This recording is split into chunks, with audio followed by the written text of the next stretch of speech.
জ্বরে শুধুমাত্র আমাদের মানুষকেই নয়, ভগবানকেও এর কষ্ট ভোগ করতে হয়।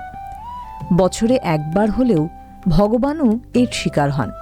হ্যাঁ, এটা জেনে আপনি অবাক হয়েছেন নিশ্চয়ই, কিন্তু আমরা আপনাকে বলি যে জগন্নাথ স্বামী, যিনি সারা বিশ্বকে রোগ থেকে মুক্তি দেন, তিনি নিজে প্রতি বছর জ্যৈষ্ঠ মাসের স্নান পূর্ণিমার দিনে অসুস্থ হয়ে পড়েন। তিনিও তার ভক্তদের মতো অসুস্থ হন এবং তাঁরও চিকিৎসা করা হয়। তাকে ঔষধ হিসেবে কাড়া দেওয়া হয়। ভগবান জগন্নাথ পূর্ণিমার দিন থেকে 15 দিন বিশ্রাম করেন এবং তাঁর ভক্তদের দর্শন দেন না। এর কারণে ভগবান জগন্নাথের মন্দিরের দ্বার এই 15 দিন বন্ধ থাকে। এই সময় ভগবান জগন্নাথকে ফলের রস, ঔষধি এবং খিচুড়ি ভোগ দেওয়া হয়। যখন ভগবান জগন্নাথ সুস্থ হয়ে ওঠেন, তখন তিনি তার ভক্তদের সঙ্গে দেখা করতে রথে চড়ে আসেন। এটিকে বিশ্ববিখ্যাত রথযাত্রা বলা হয়।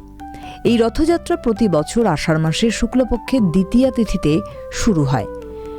এবার এই তিথি আগামী 27 জুন 2025-এ। রথযাত্রার পর ভগবান তাঁর মাসির বাড়ি যান, যেখানে তিনি ভাই বোনের সঙ্গে 9 দিন থাকেন এবং তারপর তাঁর ধামে ফিরে আসেন।